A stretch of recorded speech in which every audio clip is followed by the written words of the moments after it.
I think most of the nation in the world probably know by now that on April 8th of this year Michael Landon was diagnosed with having inoperable cancer of the pancreas and liver, and that would stun him, anybody.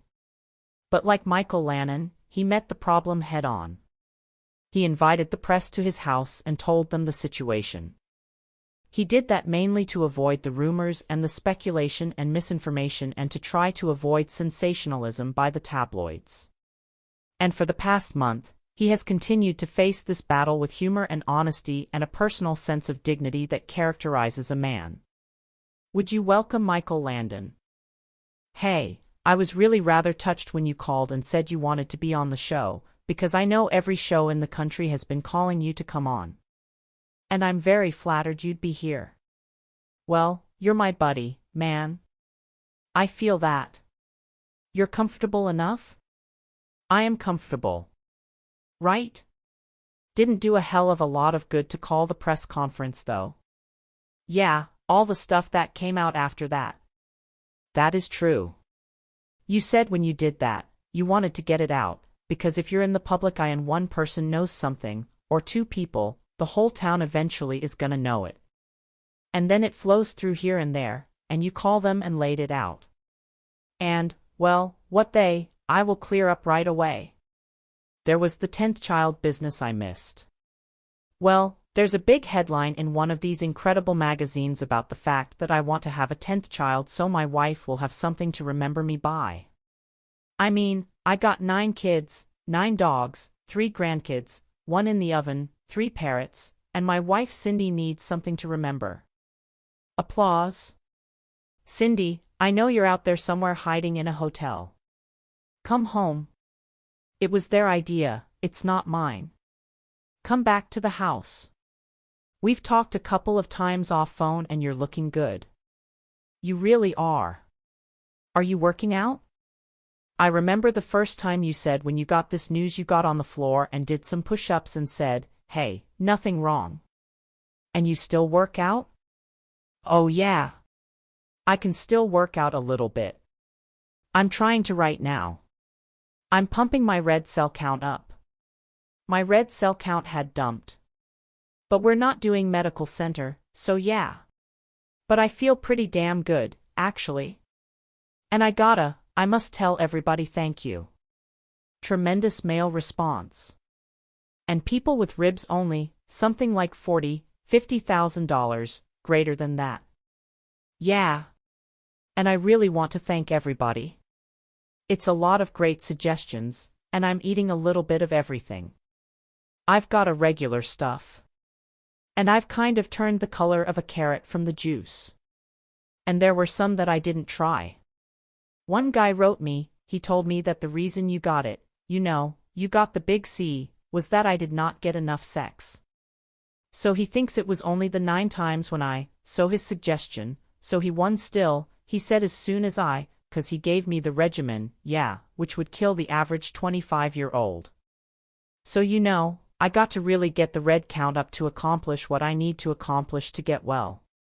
But then he wants to open up a clinic. And I understand, well, it's a clinic for guys who, he said, if you don't have sex more than twice a week, you're gonna get it. Strange, man.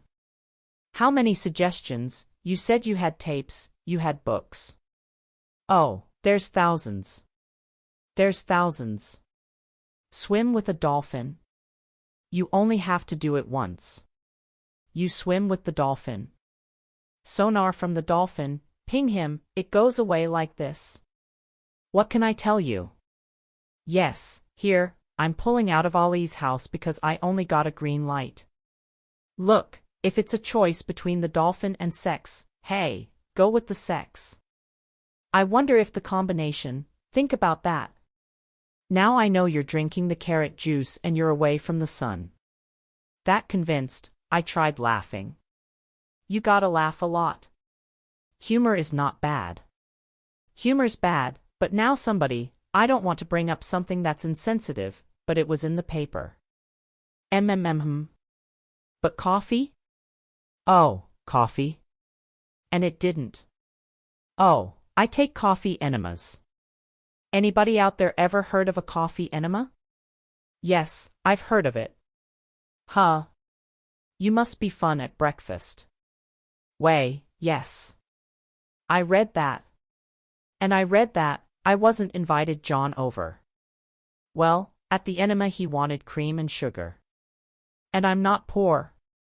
You know, you just better hope that somebody is not seeking to replace your coffee with Folgers crystals.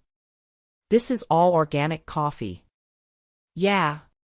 But the hair looks great. My hair, I had my roots done yesterday.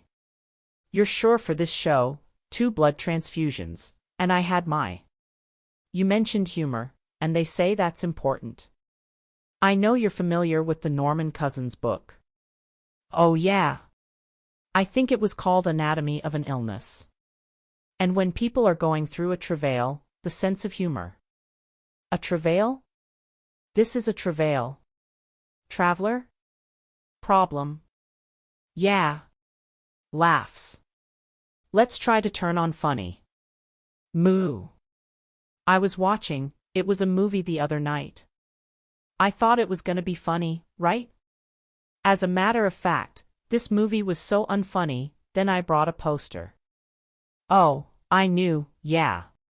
Is there a camera that can get in? Look right here. Look at one of the guys in this movie down here in the corner. This teenager fella right here. Johnny, look at that. That was my big picture. Connie Francis and Looking for Love. You were good in it, John. Yeah, I was really good in it. Danny Thomas wasn't funny. This film was so bad, they transfer this from the flammable nitrate stock. You're so bad.